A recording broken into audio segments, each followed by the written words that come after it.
Hi, my name is Maxine, and today I'm going to present you a presentation about highly sensitive people and how they react to everyday life. I'm going to share my screen. Let's see.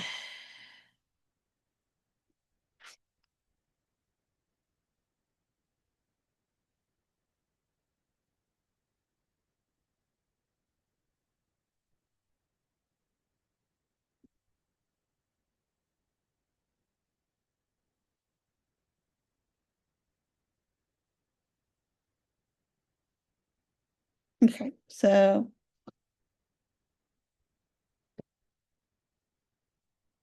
the name of the presentation is called Through Sensitive Eyes, Navigating a Loud World. A little bit about my presentation, a little bit about me.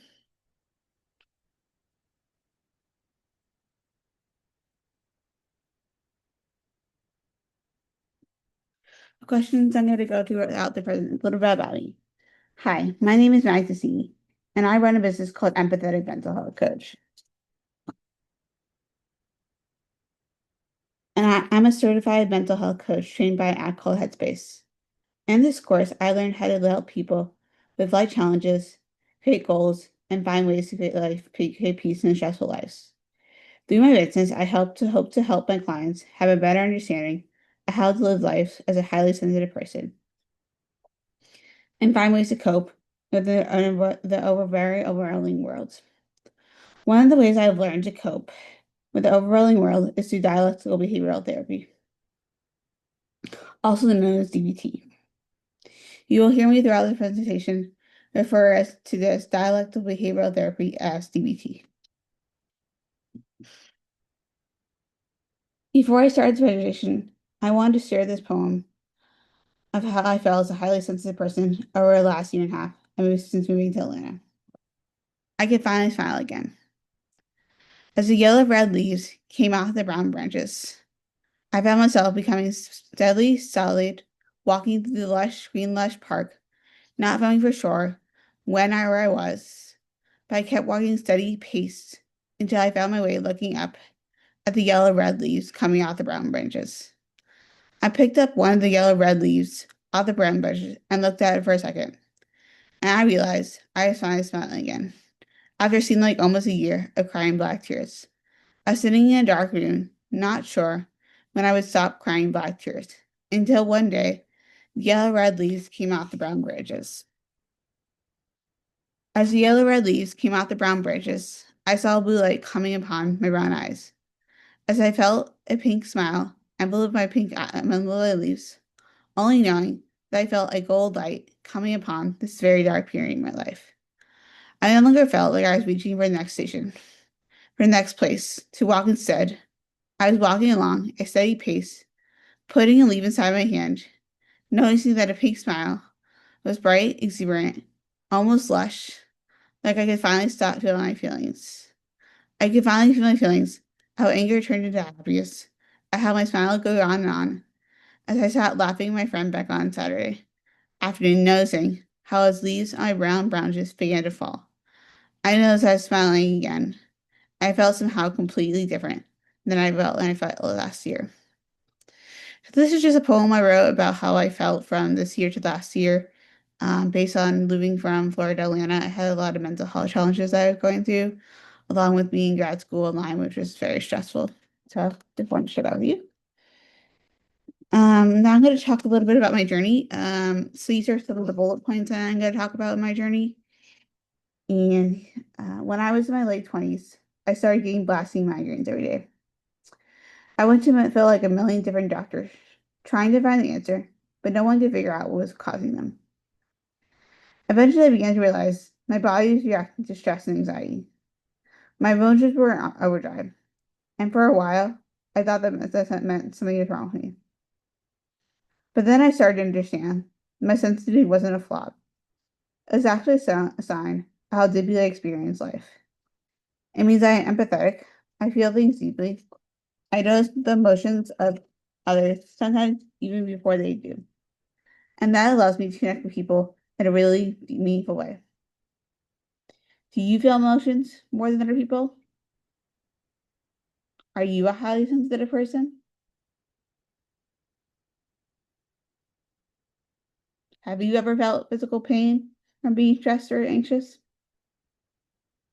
Once I began to be accepted as a highly sensitive person, everything changed. I became less stressed, less overwhelmed, and more control of my emotions and energy. One of the biggest tools and help that might help me on my journey is DBT. DBT taught me that while I can't control how people react, act, or respond, I can control how I react and what I choose to focus on. Today, I want to share how DBT, especially mindfulness, emotion regulation, and just trance, helped me not only understand my sensitivity, but also turn it into strain. These are some of the questions I got to ask about highly sensitive people. How does a highly sensitive person more triggered by outside everyday stress? A highly sensitive person is more triggered by everyday stress because their brain overanalyzes everything. So when you do something as simple as going to the grocery store, you become very tired very easily because of the noise, decision making, the lines, and often come home very exhausted. Do you ever come home very exhausted from going to the grocery store? Me too. All the time. Every single week. Another example of this is when a highly sensitive person goes out to a social event. They feel things deeply, try to listen to what other people say, and they mostly stay quiet. I think when I go to a social event most of the time, I am quiet because I'm always in my head thinking about what I should say and how to really show people. When I come home, I'm easily exhausted and have a really bad migraine. I usually feel better after getting a good night's sleep. Second question. How does a highly sensitive person react to their emotions and feelings? A highly sensitive person reacts to their feelings and emotions in a very in tune way. They react by allowing themselves to feel emotions deeply, and it can affect their mood, their present pain and sensations, and most importantly, how they interact with people in the world. For example, when I interact with people with when my emotions are heightened, I usually shut down and not explain how I'm really feeling. So instead, I cry when I get home. Do your emotions ever affect how you react to how you interact with other people? Are you a highly sensitive person who has high emotions and feels things deeply? What does a highly sensitive person look like, feel, and what is my negative voice saying? Highly sensitive person looks like leaving an event early or getting overwhelmed by an outing with 10 people. It is like getting hot even though it's cold outside, or always feeling hungry. My negative voice is saying that it makes it harder for me to go on a rainy day, or just go out and get a cup of coffee with a friend, even though it could be fun. What does it mean to be a highly sensitive person? Deep processing. They think and reflect deeply about things and often knows the details others miss. Easily overstimulated. Loud noises, bright lights, or crowded places can feel overwhelming. Emotional sensitivity. They often experience emotions more strongly, both positive and negative. Strong in empathy. They can easily sense and absorb emotions of others. Need for downtime. After intense experience of social interactions, they may need time to recharge. Heightened awareness. They may notice subtleties in tone and facial expressions or environmental changes. Have you ever felt overstimulated after a long day of work? Have you ever felt like you feel things deeply and not sure why? What is DBT? DBT is there to help people regulate their emotions and behavior. DBT is broken into four modules. The four modules are mindfulness, emotion regulation, interpersonal effectiveness, and distress challenges. Each module helps individuals regulate urges and behaviors. Some of the dialectal skills that I'm going to go over are check the facts, opposite action, self-soothe, cope ahead, dear man, give, and fast. Give, dear man, and fast are acronyms for interpersonal effectiveness skills.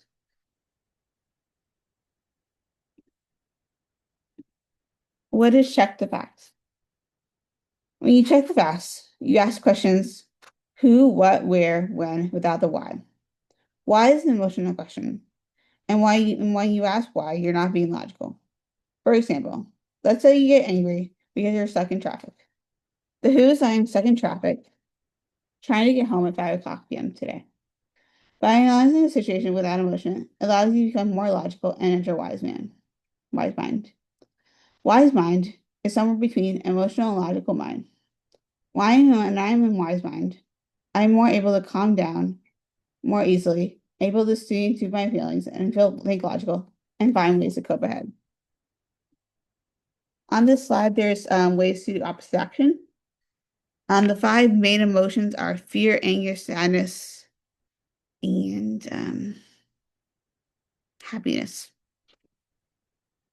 Opposite action is a core skill of emotion regulation. Helps change unwanted emotion responses.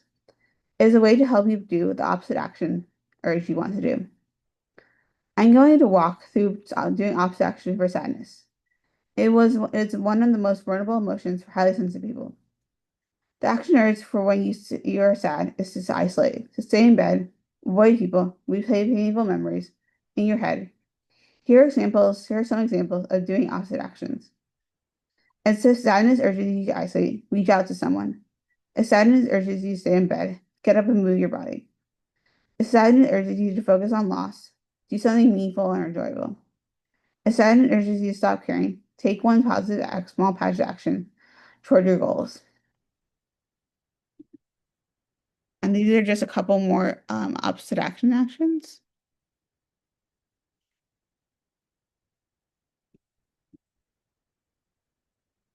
Next skill is called cope ahead. Cope ahead is when you cope ahead for a difficult situation. I used this skill before taking my test to become a certified peer specialist.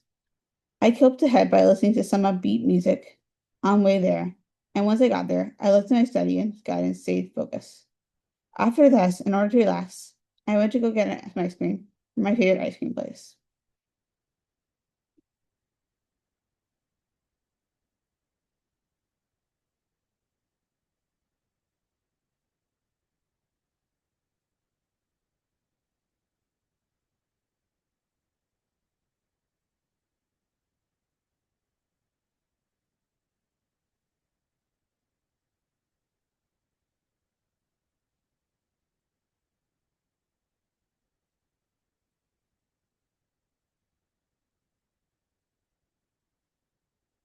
Dear man.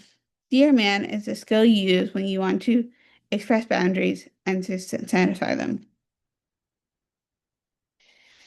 The D stands for describe, E stands for express, A stands for assert, R stands for reinforce, M stands for mindful, A stands for appear confident, N stands for negotiate. How would I use DBT? How would I use Dear Man with a client? I would use it when someone is trying to set a boundary. For example, a boundary could be set if someone keeps canceling plans last minute when you feel angry. Makes you feel frustrated and low. Another part is being direct about how you would like to look if they cancel plans. Reinforce how you would feel if we planned ahead and calm how confident it would make you feel. Be mindful of what you are saying to your friend. Appear confident. Notice your posture, your tone of voice. Appear confident in both. Negotiate. Negotiate what it feels like if they feel this way to find a balance between feeling better if she does cancel plans or not. Give. The acronym GIVE is continuation Dear Man skill. The first letter G stands for gentle. Be nice and respectful. No tact, no judgment, no threats. The I is to appear interested. Listen and appear interested. Listen attentively to what other people are saying. B. Validate with words and actions and validate what other people are saying and thoughts about the situation. Easy manner. Use a little humor, smile. Be lighthearted, use sweet talk. An example I would use with the client if they're having a hard conversation with a family or friend member. Remember to be non-judgmental and validate what the other person is saying and find ways to connect and be realistic. The last part of easy manner is way to act towards the person as you're having conversations. Be okay with finding a new way to making things funny and not so serious. Fast. F. Be fair. Remember to be fair to yourself and the other person. Remember to validate your own feelings and other person's. A. No apology. No apologizing for making a request. No looking ashamed. No invalidating the valid. Stick to the values.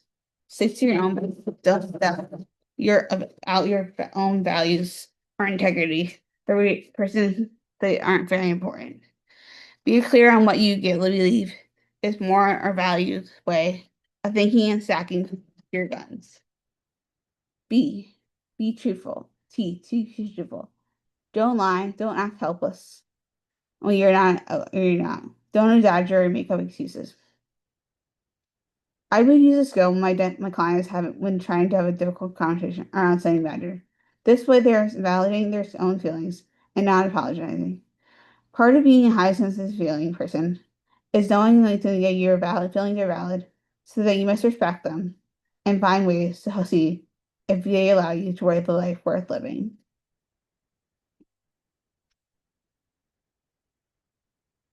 Self-soothe. These are some examples of self-soothe. Self-soothe is anything that helps some helps people to get some relief. This is something that you can't get immediate relief. Self-soothe helps me when I start hearing voices. I tend to light a candle and listen to music in order to calm down my mind. The voices usually tend to go down after that. How would I use DBT with a highly sensitive person? I would use DBT for a highly sensitive person because DBT is all about helping people who feel things deeply and need find a way to calm down and regulate their nervous system.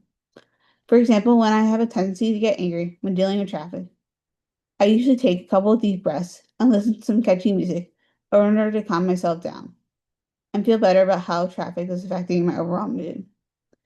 DBT is all about using your wise mind in order to make better decisions, stick to your values.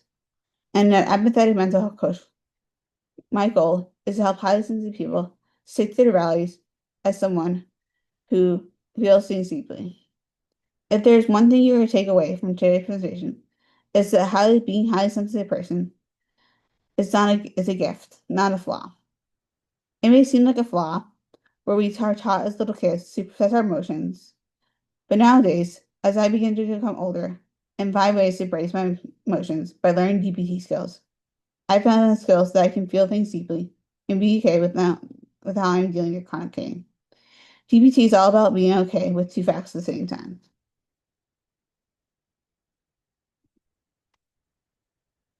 At Empathetic Mental Health Coach, I would like to work with clients on learning how to embrace their emotions and use their feelings to stay in tune with dealing with chronic pain, chronic illness, and find ways in order to cope with DBT with everyday life challenging. I'm offering a free first session, and then you can be as lucky as you want. I suggest weekly as first. If you buy 5 times, I offer 15% discount. If you'd like more information about this, please visit my website at www.empatheticmentalhealthcoach.com or email me at maddie@empatheticmentalhealthcoach.com. And these are just my information. I hope you enjoyed my presentation.